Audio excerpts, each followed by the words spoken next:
नहमदुहु व नुसल्ली अला रसूलिहिल करीम अम्मा बअद फ़अऊज़ु बिल्लाहिस समीइल अलीम मिनश शैतानिर रजीम बिस्मिल्लाहिर रहमानिर रहीम। मोहतरम सामीईन हज़रात, साल के सबसे अफजल, अजीम और मुबारक महीने की आमद इस हाल में हो रही है कि मुल्क में लॉकडाउन है।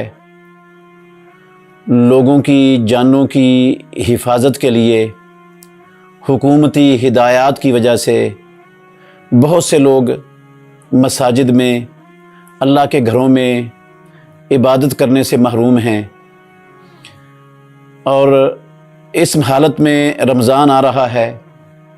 यकीनन रमज़ान के आते ही शैतान जकड़ दिए जाते हैं, जन्नतों के दरवाज़े खुल जाते हैं, जहन्नम के दरवाज़े बंद हो जाते हैं, अल्लाह की रहमतें उसके दरवाज़े खुल जाते हैं, बरकतों का नज़ूल होने लग जाता है। जो लोग पूरा साल मस्जिद का दरवाज़ा तक नहीं देखते वो भी मस्जिदों में आने लग जाते हैं। जो कभी कभी आते थे वो बाकायदगी से मसाजिद में आना शुरू हो जाते हैं।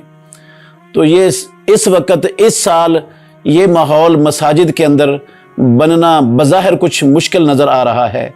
मसाजिद के अंदर से जो तरबियत रमज़ानुल मुबारक के महीनों में होती थी वो तरबियत कुछ मुश्किल नज़र आ रही है हालात की वजह से।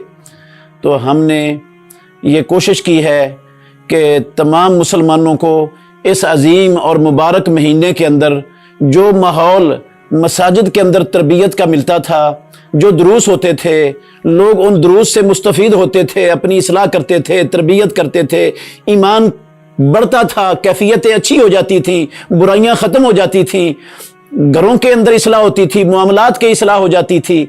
हमने पूरी कोशिश की है कि इन हालात में मुसलमानों को इसकी कमी महसूस ना होने दें। रमज़ानुल मुबारक के अंदर हमने ये सिलसिला अल्हम्दुलिल्लाह लोगों की तरबियत के लिए, इस्लाह के लिए, इनके ईमान के बढ़ाने के लिए, इनको गुनाहों बुराइयों से मुतनफ़र करने के लिए, रोकने के लिए हमने ये शुरू किया है। अल्लाह से हम दुआ करते हैं कि अल्लाह रब्बुल आलमीन हमारे इस अमल को, इस कमज़ोर अमल को अपनी बारगाह में कबूल फरमा ले और इसको लोगों की हिदायत और लोगों की तरबियत का ज़रिया बना दे और हम सब की आखिरत में निजात का ज़रिया बना दे। हमने इस सिलसिले में शाबान के महीने के 15 शाबान के बाद के अहकाम, रमज़ानुल मुबारक के महीने की फजीलत, रोज़े की फजीलत, रमज़ान के रोज़ों की फजीलत और इसी तरह रमज़ानुल मुबारक के अंदर रमज़ान के रोज़े का मकसद, आँखों का रोज़ा कैसे होता है, दिल का रोज़ा कैसे होता है, कानों का रोज़ा कैसे होता है, पेट का रोज़ा कैसे होता है। और इसके साथ साथ हमने क़ियामुल लैल, उसकी अहमियत और उसके हवाले से गुफ्तगू, इसी तरह रमज़ानुल मुबारक और कुरान का ताल्लुक़ क्या है। रमज़ानुल मुबारक में इस्लाम के गलबे के लिए 2 बड़ी बड़ी जंगें हुई, उनके हवाले से, रमज़ानुल मुबारक के आखिरी अशरे के हवाले से, लैलतुल क़द्र के हवाले से, और इसी तरह रमज़ानुल मुबारक के अंदर मुसलमान ज़कात अदा करते हैं, ज़कात के मुफस्सल अहकाम के हवाले से मुख्तसर और जामे किताब व सुन्नत के दलाइल से मुज़य्यन चीज़ें पेश करने की कोशिश की है।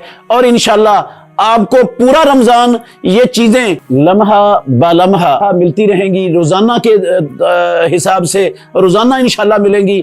और मुझे अल्लाह रब्बुल आलमीन से बड़ी उम्मीद है, मेरे जो मुसलमान भाई बहनें, जो ख़ानदान इस तरबियती सिलसिले को सुनेंगे और इसको तवज्जो देंगे, इसको अपना कीमती वक़्त देकर इसको अहमियत देंगे, इंशाअल्लाहुर रहमान अल्लाह रब्बुल आलमीन उनके इल्म में इजाफा फरमाएंगे। उनका बहुत ज़्यादा इल्म इंशाअल्लाह 1 महीने के अंदर बढ़ जाएगा और इंशाअल्लाह ईमान के अंदर भी इजाफा होगा, तरबियत भी होगी और अल्लाह रब्बुल आलमीन राज़ी भी होगा। और इंशाअल्लाह फिर हम सब कोशिश करेंगे कि अल्लाह रब्बुल आलमीन वाक़अतन रमज़ान की ख़त्म होने तक हमें जहन्नम से आज़ादी का सर्टिफिकेट दे चुका हो और رمضان کے بعد پھر عید کے مسائل اور احکام بھی ہوں گے. رمضان کے بعد مسلمانوں کی کیفیت کیا ہونی چاہیے اس سلسلے میں بھی ہوگا. اس سلسلے کا ہم نے نام رکھا ہے تجلیات رمضان. تو اگر ہم اپنے قیمتی وقت میں سے تھوڑا وقت اس تجلیات رمضان پروگرام کو سننے کے لیے دیں گے، اپنے بچوں کو بھی بٹھائیں گے، گھر کے افراد کو بھی بٹھائیں گے، انشاءاللہ الرحمن پروردگار ہمیں دنیا میں بھی بڑا نفع دے گا اور آخرت میں بھی بڑا نفع دے گا. پروردگار اس عمل کو اپنی بارگاہ میں قبول فرما کے ہم سب کی نجات کا ذریعہ بنا دے. آخر دعوانا الحمدللہ رب العالمین. بہترین صدقہ جاریہ حاصل کرنے کے لیے اس ویڈیو کو لائک، کمنٹ اور شیئر کرنا مت بھولیں.